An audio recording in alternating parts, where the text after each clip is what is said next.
Bien, bonjour. On va débuter cette conférence. Alors, d'abord, merci d'être venus, aussi nombreux.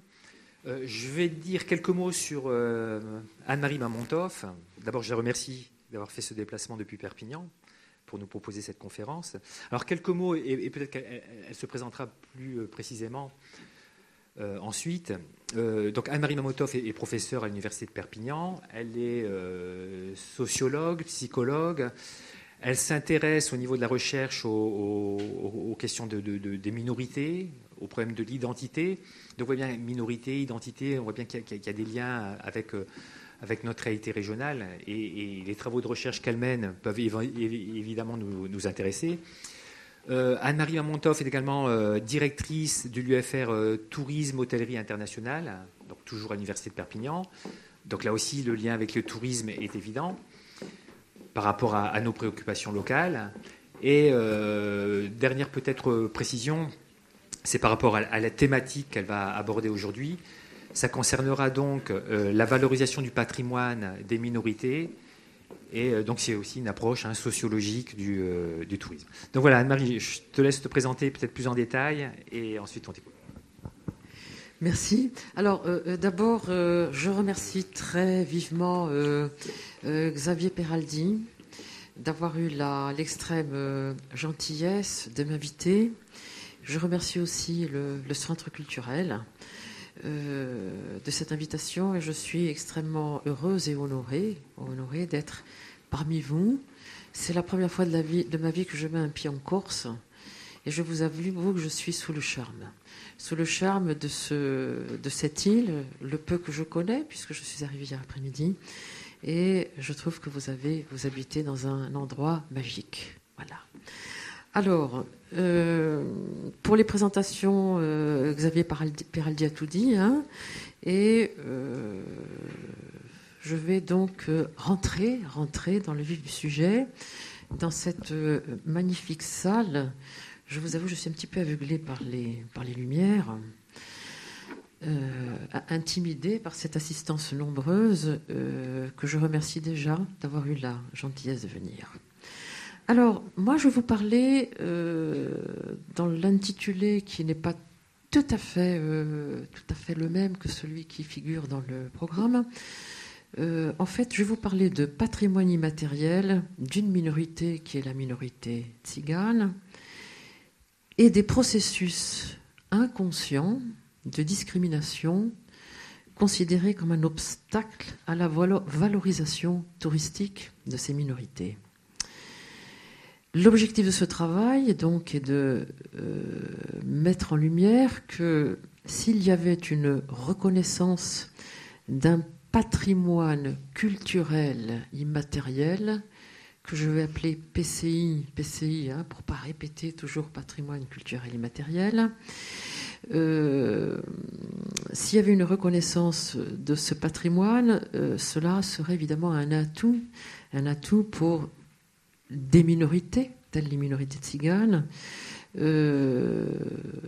qui joueraient évidemment, qui permettraient que l'on porte un autre regard sur eux, et qui leur permettrait bien d'autres choses. Seulement, cette reconnaissance d'un patrimoine des tziganes se heurte à ce qu'on appelle des mécanismes non conscients de discrimination, ce qui constitue un obstacle, nous allons le voir, un obstacle considérable à la mise en valeur touristique de leur richesse patrimoniale. Nous verrons au final que le tourisme ethnoculturel pourrait être une solution alternative. Alors, simplement avant de poursuivre, quand je parle de mécanismes non conscients, M. Peraldi vous l'a dit, je suis en psycho et en socio. Je suis professeur de psychologie sociale et de sociologie. Donc, ce travail a une approche, a une entrée qui est à la fois sur des mécanismes psychologiques purs qui relèvent de la psychologie expérimentale, mais aussi sur des problématiques de société actuelles. Alors, cette étude, parce qu'en fait, je vais vous parler d'une étude que j'ai menée étude que j'ai commencée en 2008 jusqu'à présent, où j'ai regardé au niveau des appels d'offres de l'UNESCO, qui font donc chaque année, soumettent, proposent que les minorités du monde entier remplissent des dossiers pour expliquer leur patrimoine immatériel. Je reviendrai sur cette notion, de façon à classer chaque année, au titre de ce patrimoine, faire un classement mondial qui permet la reconnaissance et le classement des minorités dans le monde. Alors, en étudiant cet appel à soumission, eh bien, depuis 2008, je me suis aperçue, en fait, qu'il n'y avait pas de soumission des minorités tziganes. Il y a beaucoup de minorités dans le monde, beaucoup. Donc, on voit des quantités de groupes minoritaires qui soumissionnent au titre d'un élément ou de plusieurs éléments qui relèvent de leur tradition. Bien. Alors, je me suis posé la question et je suis fondée sur l'hypothèse. Donc, l'hypothèse retenue ici, c'est que ces minorités ne postulent pas parce qu'elles craignent de s'engager dans un domaine valorisé et elles craignent de confirmer le stéréotype qui pèse sur elles, c'est-à-dire la plupart du temps, il s'agit de populations jugées très défavorablement dans tous les domaines par le hors-groupe, par l'environnement. Donc, cette hypothèse est fondée sur ce qu'on appelle des stratégies cognitives, ou on va dire des stratégies psychologiques, destinées à maintenir l'estime de soi. L'estime de soi est une notion en psychologie sociale centrale. Le regard que je porte sur moi-même, l'appréciation que j'ai de moi. Seulement, l'appréciation que j'ai de moi dépend fondamentalement du regard que portent les autres sur moi. Donc, je suis partie de cette hypothèse. Et je répète que ces personnes, ces minorités, préfèrent rester en retrait, vont mettre en œuvre des stratégies dont je vais parler et ne s'engagent pas dans un domaine valorisé, craignant donc un échec et la confirmation et la récurrence du stéréotype. Alors, d'un point de vue, je dirais, sur un petit peu les notions que j'utilise ici, les notions mobilisées, utilisées, je m'appuie sur ces stratégies psychologiques de maintien de l'estime de soi. Je m'appuie également sur la notion du patrimoine et très rapidement, que vous sachiez que cette enquête a été faite quand même avec un certain nombre de méthodes. Alors, d'une part, la socio-histoire de la culture tzigane qui va nous éclairer sur l'existence d'un patrimoine qui correspond aux critères de l'UNESCO. Également, une échelle d'attitude de 10 items qui est proposée à des non-tziganes pour voir le jugement qui porte sur des raisons de non-intégration des tziganes, mais aussi des raisons artistiques d'intégration, sur un échantillon d'une centaine de sujets, et également des entretiens semi-directifs auprès d'une centaine de tziganes pour travailler, pour voir comment est-ce qu'ils mettent ces stratégies en œuvre. Et enfin, analyse d'articles de presse et d'appels d'offres de l'UNESCO pour voir comment sont déclinés les tziganes. Alors, mes propos vont se centrer sur 2 grands volets. D'une part, je vais rappeler très rapidement de quoi parle-t-on quand on parle des stratégies non conscientes, stratégies auxquelles nous faisons tous appel, parce que ne rêvons pas, à un moment donné ou à un autre de notre vie, nous faisons partie d'une minorité stigmatisée, ne serait-ce que les femmes font partie. Ce n'est pas une minorité, mais une majorité qui est souvent, on va dire, dans une catégorie discriminée. Donc, entendons-nous bien, ces stratégies, nous les utilisons tous. Donc, je vais parler d'une part un tout petit peu de ces mécanismes et, bien évidemment, je rappellerai très rapidement de quoi parle-t-on quand on parle de patrimoine immatériel. Et ensuite, je rentrerai dans les résultats des différents éléments d'enquête. Je parlerai un petit peu de points clés du patrimoine immatériel des Tziganes, plutôt du sud de la France et de l'Espagne, et je donnerai les résultats des 3 enquêtes dont j'ai parlé, et une conclusion bien sûr. Alors, de façon rapide, sans vous assommer. Alors, quand on parle de stratégie non consciente, on parle d'abord de ce qu'on appelle la catégorisation sociale. La catégorisation sociale, ce sont des raccourcis que nous prenons pour nous éviter de réfléchir.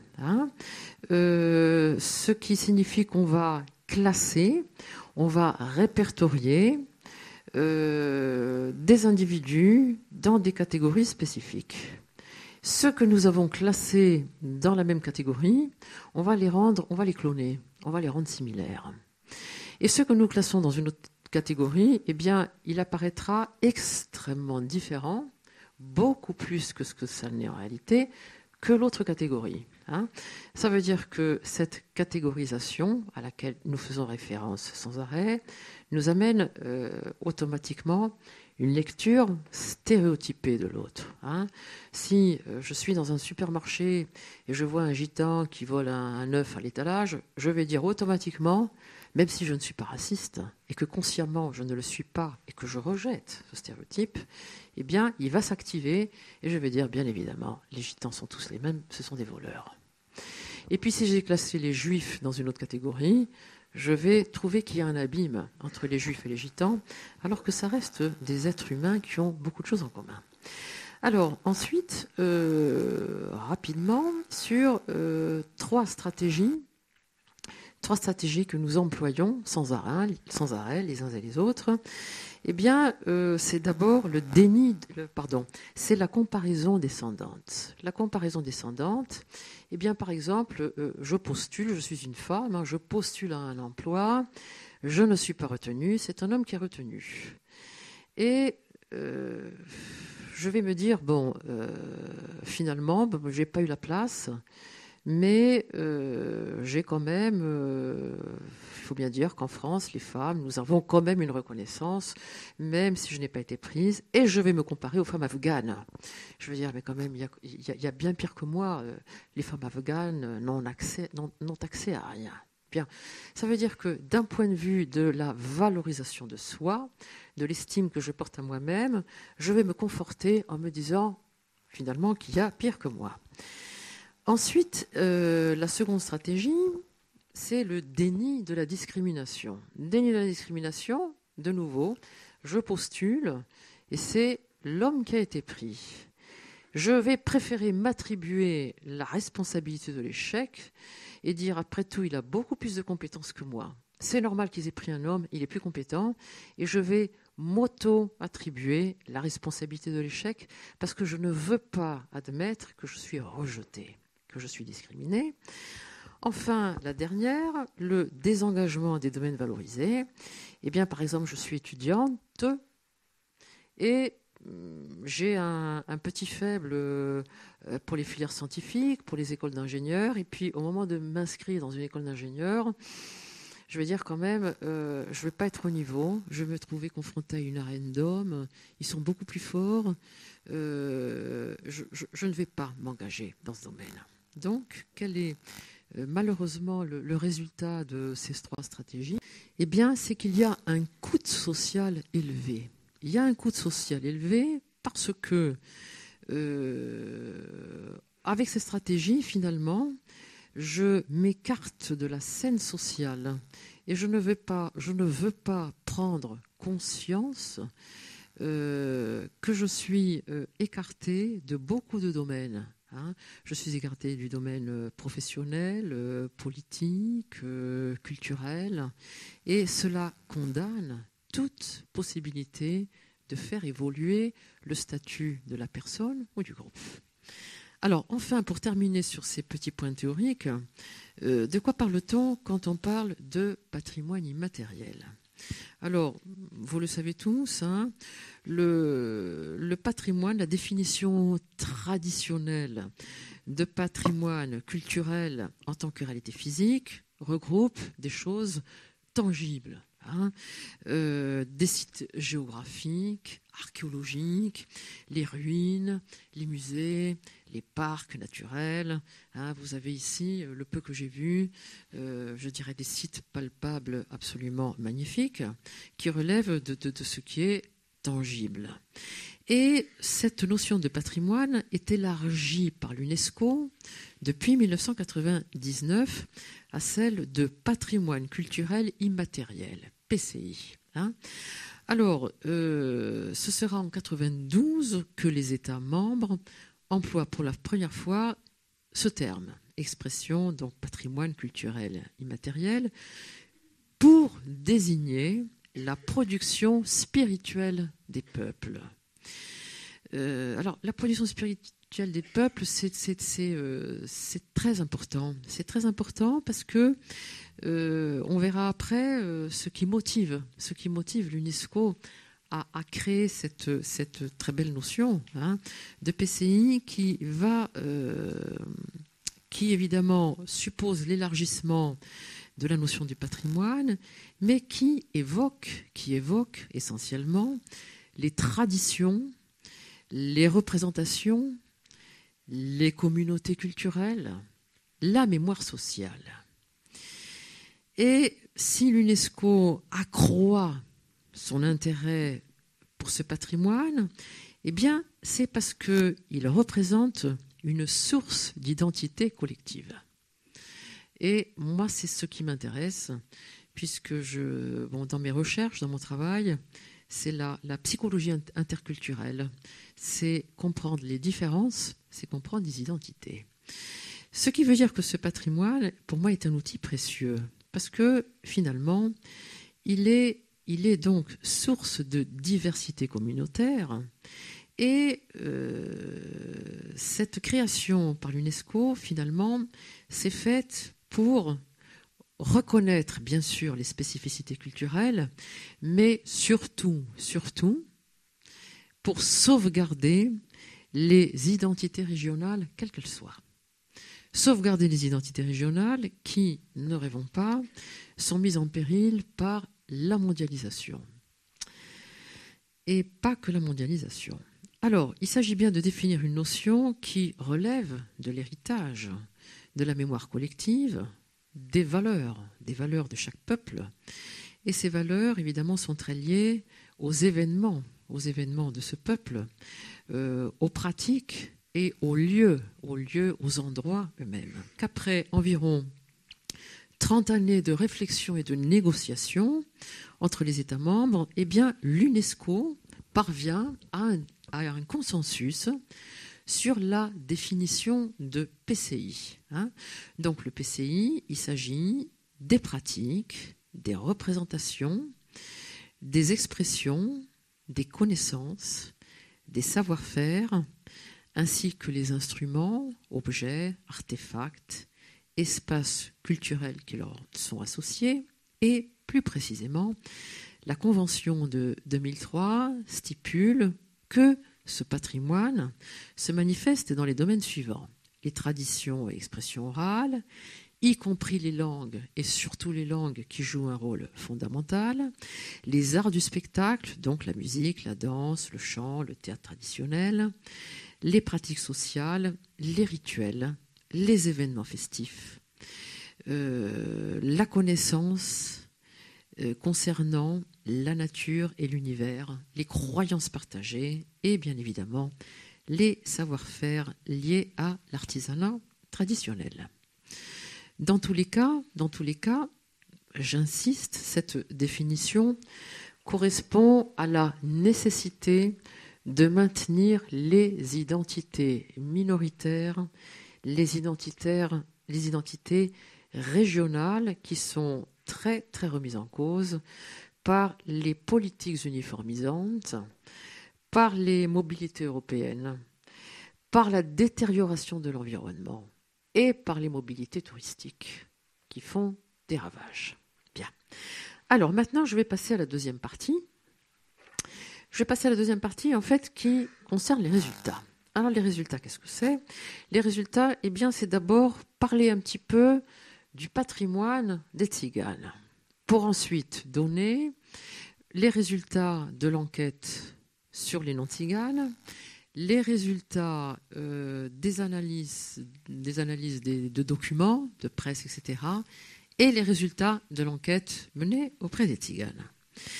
Alors, concernant la socio-histoire des minorités, je dis socio-histoire parce que l'histoire, pendant très longtemps, faisait partie de la socio de l'histoire. Bon, après, avec les années, le temps, les historiens ont voulu prendre leur envol et les sociologues aussi. Mais la sociologie est très liée à l'histoire. Alors, nous allons voir que ces minorités, les minorités tziganes, sont porteuses d'un très très riche patrimoine qui correspond tout à fait aux critères de l'UNESCO. Alors, quand on parle du patrimoine des Tziganes, alors simplement rappeler, quand je dis Tzigane, c'est le nom générique qui couvre, qui enveloppe toutes les minorités tziganes. Par exemple, les Gitans, les Roms, les Manouches, les Sintis, il y en a beaucoup plus. Et je dis Tziganes parce que si je prends l'exemple des Gitans, c'est restrictif. Les Gitans sont les Tziganes en provenance d'Espagne. Les Roms proviennent beaucoup plus de pays européens. Alors, concernant les langues qui font partie de la tradition, des expressions orales. Eh bien, les Tziganes, vous le savez, sont marqués par l'oralité et en raison de leur mobilité historique, ils ont vécu et ils se sont inscrits dans des environnements socio-linguistiques multiples. Donc à l'heure actuelle, on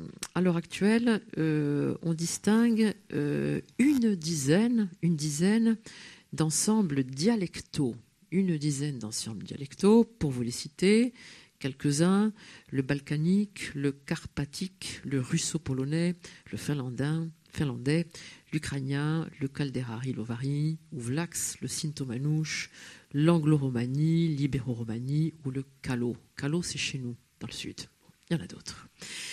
Alors, pour l'heure, l'identité tzigane se définit par l'appartenance à une communauté, communauté rome, communauté manouche, communauté gitane, par un mode de vie, c'est-à-dire par des pratiques plus ou moins sédentaires, totalement sédentaires ou un petit peu nomades. Le vrai nomadisme n'existe plus, c'est un vieux stéréotype, et un lien à un lieu, à un espace géographique et bien sûr une langue. Et les Tziganes sont au moins bilingues et très souvent multilingues. Par exemple, les nôtres, dans mon département, eh bien, ils parlent l'espagnol, le catalan et le calo.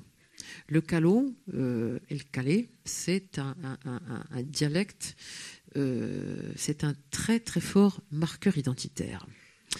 Et parallèlement aux langues, nous avons un auteur, Jean-Pierre Geneuil, je le cite parce que c'est un gitan lui-même, qui a écrit un ouvrage magnifique, La symbolique gitane, dans laquelle il recueille des proverbes, des aphorismes, des contes, des légendes, et il met en lumière également la mythologie inscrite dans les mentalités tziganes. Et en fait, c'est un très beau livre sur la richesse spirituelle des Tziganes. Bien. Alors, ça, c'est pour ce qui concerne la langue. Puis je vais passer à un deuxième point qui concerne plus directement, là aussi, les tziganes de mon département, c'est la musique, c'est le chant, c'est la danse, c'est le flamenco. Hein. Le flamenco, c'est une modalité d'expression très, très typique en Espagne et dans le sud de la France. Et il apparaît donc au début du 19e siècle en Andalousie, et il puise sa force créatrice dans la tradition des chants de douleur entonnés par les proscrits autant que dans les cultures musicales hispaniques et orientales. Alors, le flamenco se décline en plusieurs modalités, notamment en 3 modalités. Le chant, la guitare, parfois la bandurria, qui est un instrument qui ressemble à la guitare, et aussi la danse. Alors, on est là dans le domaine des arts et du spectacle, et tout cet ensemble est accompagné aussi par des petits instruments en bois, les castañuelas, qui vont de pair avec les palmas, hein, qui sont des petits coups de main rythmiques, mais aussi un jeu savant avec les souliers, qui sont autant les hommes et les femmes chose des chaussures à talons. Des chaussures à talons qui va leur permettre de faire tout un tas de sons rythmés au sol, tout à fait remarquables. Alors, je vais donner un exemple ici, parce que ce flamenco est un vecteur d'intégration, au moins dans le sud de l'Espagne, et il est très proche, cette utilisation qu'en font les gitans dans le sud de l'Espagne, eh bien, va nous rapprocher tout de suite de ce que constitue le tourisme ethnoculturel. Eh bien, vous avez un endroit, peut-être vous avez été, hein, à Grenade, c'est le Sacromonte. Le Sacromonte, c'est traduction montagne sacrée, où c'est un espace dans la montagne, dans des grottes, où les gitans ont aménagé des espaces plus ou moins grands, qui constituent leur domicile, mais aussi la scène de spectacle. La scène de spectacle où il y a il y a une estrade comme ici, hein, une estrade en bois, avec des magnifiques décorations dans la grotte. Il y a un bar où l'on peut boire toutes sortes de boissons, et ils font le spectacle le soir pour les touristes. Hein. Donc on a des autocars pleins de touristes qui vont dans ces grottes, et les étudiants. Grenade est une des plus grandes universités d'Espagne, une des plus anciennes, donc ils sont assurés, croyez-moi, d'avoir beaucoup de clientèle.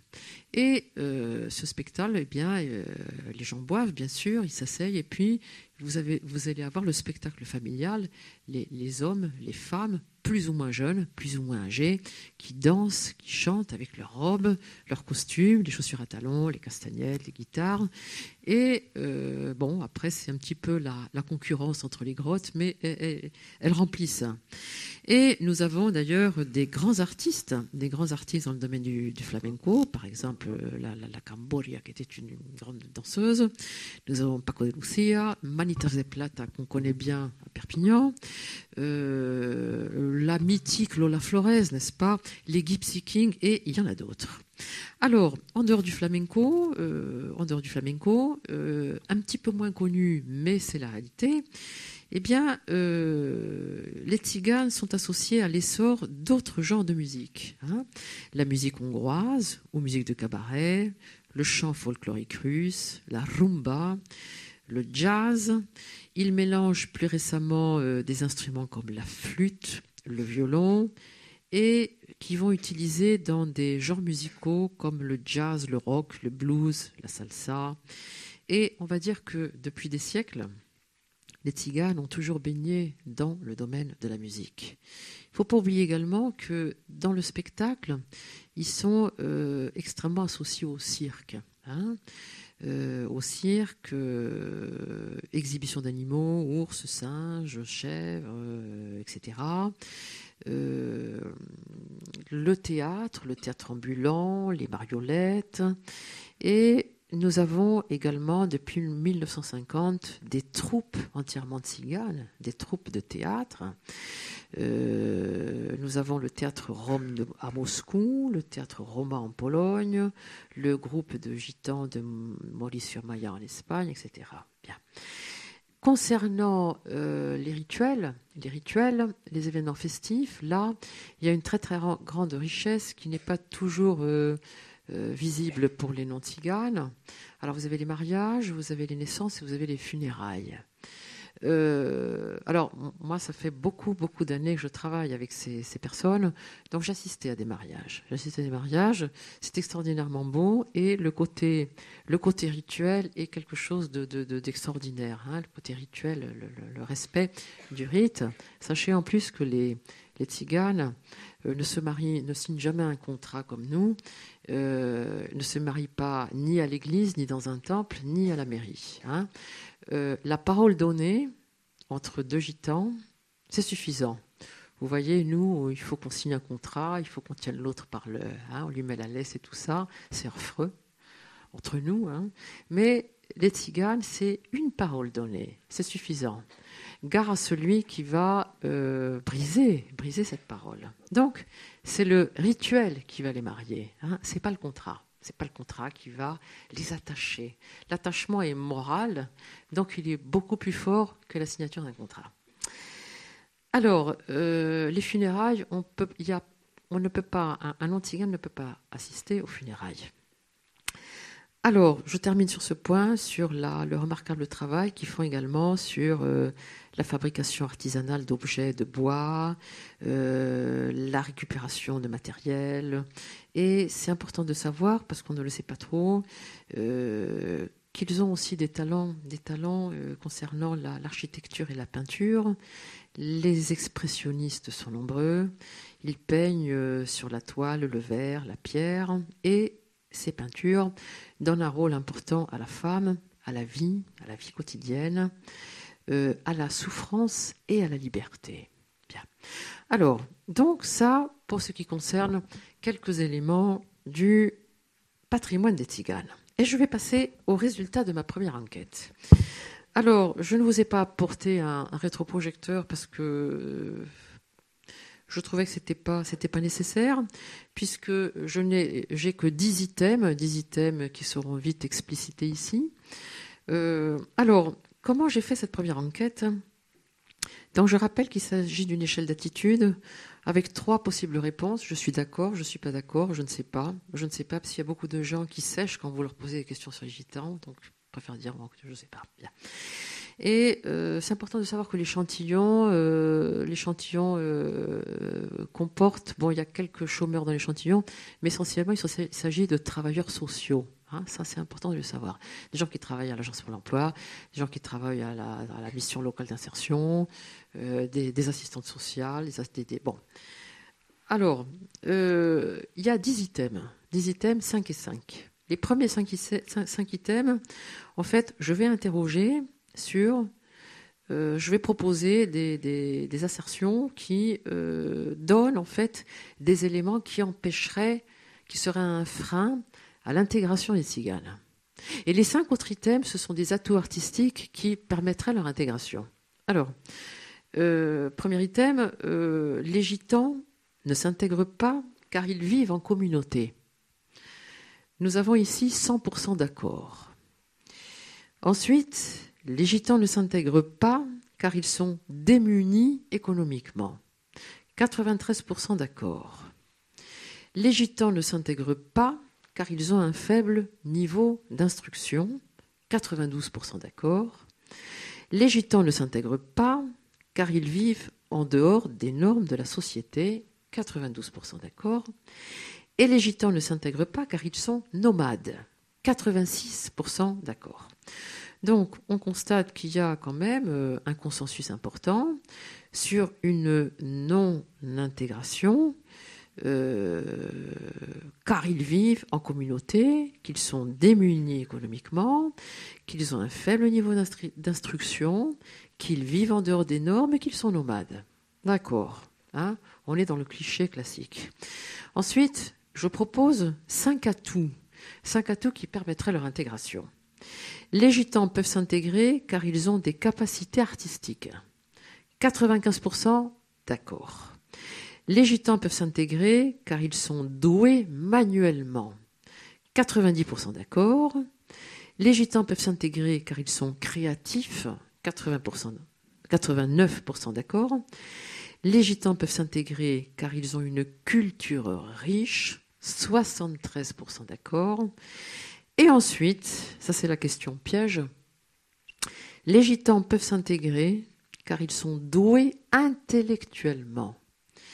Nous avons ici 6% d'accord, 6% d'accord et 62% de désaccord. Alors, ça veut dire que concernant les atouts, les gens s'accordent sur le fait qu'ils ont des capacités artistiques, manuelles, créatives, qu'ils possèdent une culture riche, même si le consensus baisse un petit peu. En revanche, les gens ne s'accordent pas sur le fait qu'ils aient des capacités intellectuelles et que cela soit un atout intégrateur. Alors, manifestement, le stéréotype du gitan vivant en clan, marginal, démuni, illettré et nomade reste très prégnant, malgré une sédentarisation maintenant historique. Et les gitans sont donc rangés dans une catégorie largement stigmatisée. Ce qui veut dire que les gens, de manière consciente, s'accordent sur une intégration des tziganes en raison des qualités artistiques, mais tout se passe comme si l'intériorisation dans les univers mentaux d'une catégorie jugée démunie, voire inférieure dans tous les sens du terme, l'emportait sur les atouts. Le fort taux de consensus de l'item sur les capacités intellectuelles, refusé comme atout intégrateur, est très significatif. Bien. Maintenant, je vais passer à la deuxième enquête sur l'attitude des pouvoirs publics par rapport aux articles de presse, par rapport au programme de soumission de programme. Enfin, le programme européen, programme de l'UNESCO. Alors, à l'heure actuelle, les gens du voyage, j'ai écrit exprès gens du voyage, en sachant que c'est une expression qui est utilisée par la presse, qui est utilisée par le monde politique, mais en fait, dans les gens du voyage, il y a beaucoup de gens qui ne sont pas des tziganes, il y a beaucoup de gens qui vivent de façon mobile, mais qui ne sont pas d'origine tzigane. Donc là déjà, bon, mais je l'ai mis, comme ça paraît dans les articles, à l'heure actuelle, les gens du voyage sont considérés par les institutions internationales comme les minorités les plus vulnérables d'Europe, cumulant des handicaps divers. Illettrisme, pauvreté extrême dans certains pays, chômage et dépendance de l'État dans d'autres, difficulté à accepter, voire impossibilité à accepter les normes éducatives, problèmes de santé souvent très graves, marginalisation, discrimination, ghettoisation, délinquance, etc. Bien. Les tziganes sont donc classés et répertoriés dans des catégories spécifiques, celles des minorités les plus démunies, tant au niveau économique que d'un point de vue culturel. Mais d'un point de vue culturel, ça englobe beaucoup de choses. Au nom de cette appartenance catégorielle, ils font l'objet de manière légitime et en toute bonne foi d'un traitement particulier. C'est ainsi que dans bon nombre d'appels d'offres de programmes européens, ils sont classés parmi d'autres groupes défavorisés, comme les handicapés et les femmes. Alors, vous savez, j'ai travaillé sur pas mal de programmes européens d'intégration des tziganes. Et je peux vous assurer que dans la plupart des cas, les tziganes sont toujours catégorisés avec les femmes et les handicapés. Bien.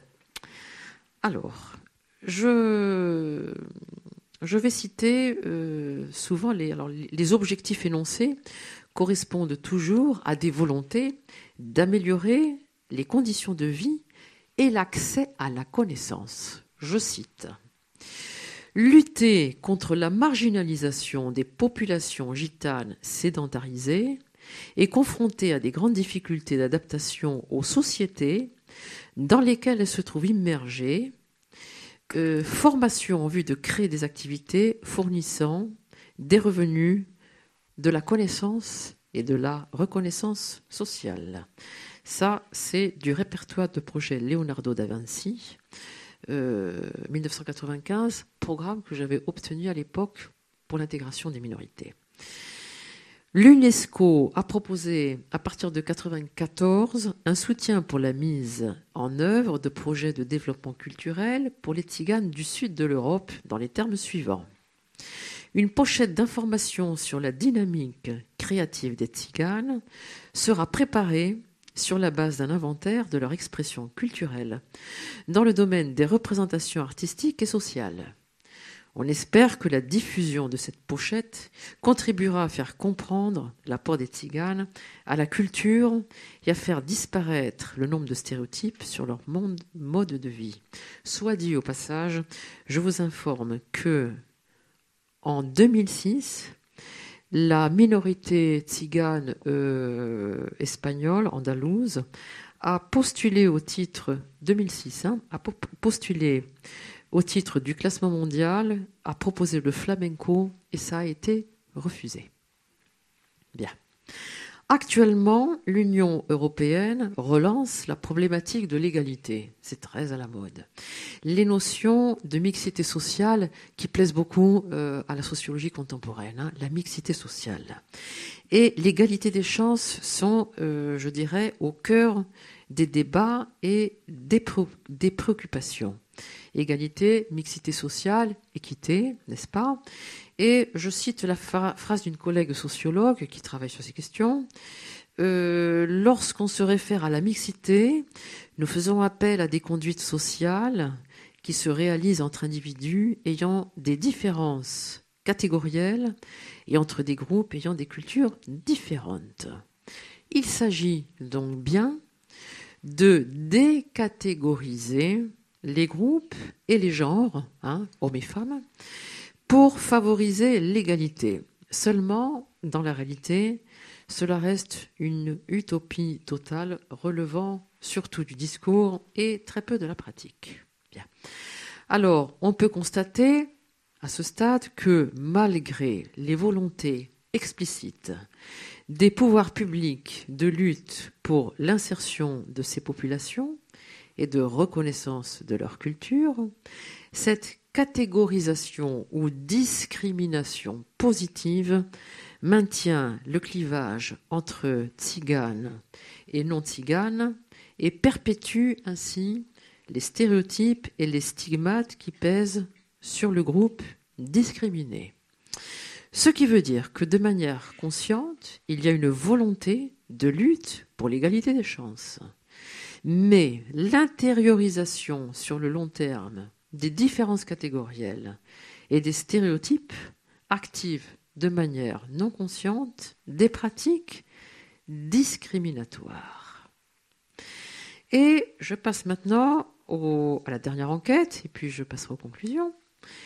Comment les gitans restaurent-ils l'estime de soi ? Comment font-ils appel à ces stratégies ? Est-ce qu'ils y font appel ? Bien. Ces 3 stratégies dont j'ai parlé au début. Alors, ça, il s'agit d'entretiens semi-directifs, donc passés auprès d'une centaine aussi d'hommes et de femmes. Et il faut rappeler que, on l'a un petit peu dit au début, notre identité se construit évidemment à partir de catégories sociales d'appartenance dans la société. Ces catégories, elles sont données d'avance.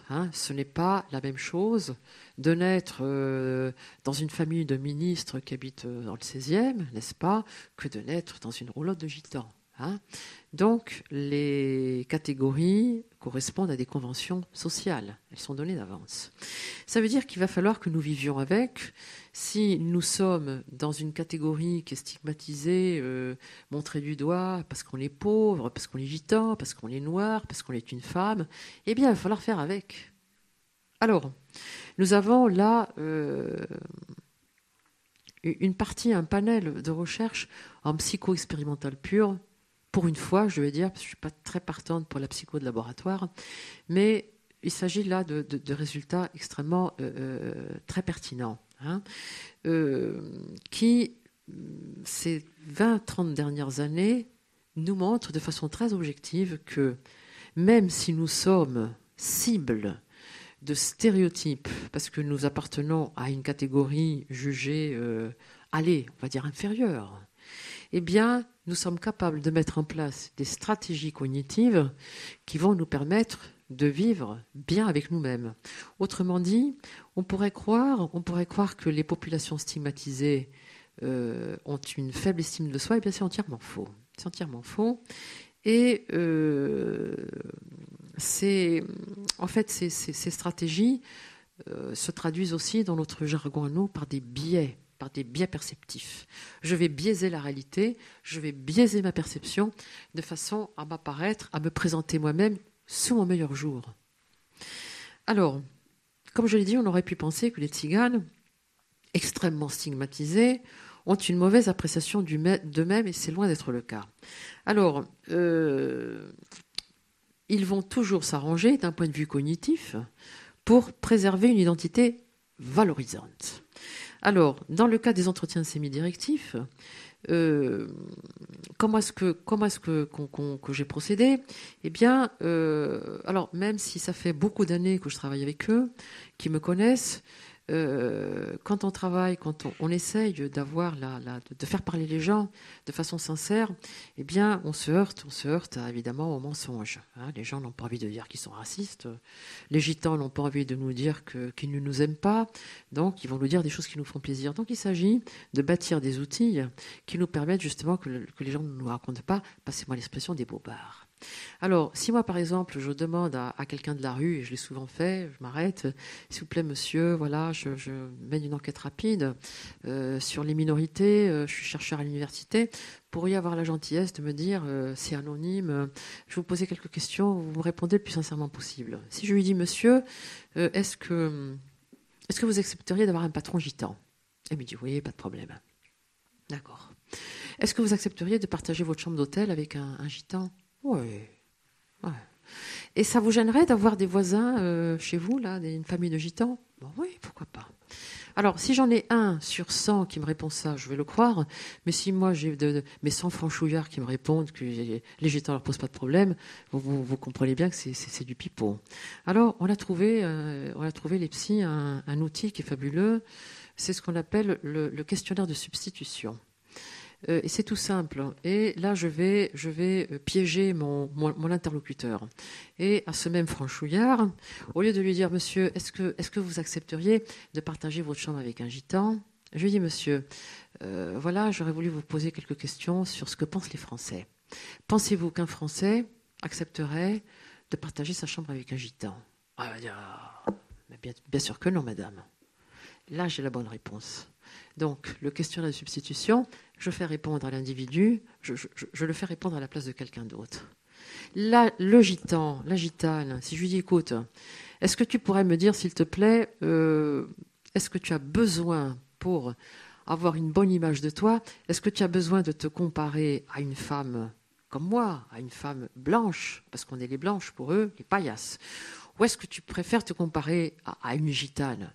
Alors, si elle veut me faire plaisir, elle va me dire, non, mais c'est bien, les femmes, vous, ceci, cela, moi, non.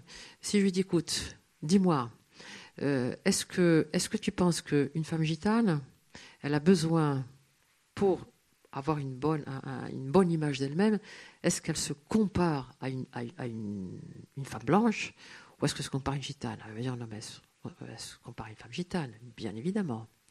Alors, au niveau des résultats, alors là, je dirais que c'est unanime. Unanime, il est hors de question pour la communauté gitane, homme ou femme, de nous prendre en référence et de se comparer à nous. C'est hors de question. Déjà, pour les femmes gitanes, on n'est pas une référence. Hein. Donc, il est impensable de se comparer au groupe dominant, et l'appréciation, le respect de l'in-group, le in-group c'est leur groupe, hein, l'appréciation de l'in-group est largement suffisante pour maintenir une bonne image de soi. Qui plus est, Les gitans donc n'accordent aucune importance au jugement de l'extérieur. Et en tout cas, en ce qui concerne les femmes, le respect des hommes leur suffit largement. Le respect avec un grand R, parce que sachez que dans les communautés gitanes, à l'autre différence, les femmes sont respectées par les hommes. Et ça leur suffit. Donc, je dirais que chez nous, je n'ai pas le sentiment qu'il y ait un respect des hommes envers les femmes. Mais bon, on en reparlera peut-être tout à l'heure. Alors, je passe à la seconde stratégie. De manière concomitante, les gitans préfèrent en général, s'attribuer la responsabilité de l'échec plutôt que de reconnaître qu'ils sont méprisés. Alors, sur quoi je les fais parler, en l'occurrence? Eh bien, bon, les enfants gitans échouent à l'école, c'est pas nouveau. C'est pas nouveau. Et dans la mesure où vous les faites parler là-dessus, vous dites, bon, écoute, tu sais que les enfants gitans, en général, bon, ils n'ont pas des bonnes notes à l'école. Est-ce que tu pourrais me dire si tes voisins, la famille d'à côté, est-ce que tu penses que leurs enfants, ils échouent parce que les maîtres sont racistes? Est-ce que tu penses qu'ils échouent parce qu'en fait, ils ne travaillent pas? Ou est-ce que tu penses qu'ils échouent parce que les familles ne les encouragent pas? Et elle va me répondre, non, mais écoute, l'école, ça ne les intéresse pas. Ça ne les intéresse pas. Et elle va me dire, tu sais, nous, on n'est pas fait pour l'école. On n'a pas une capacité d'attention.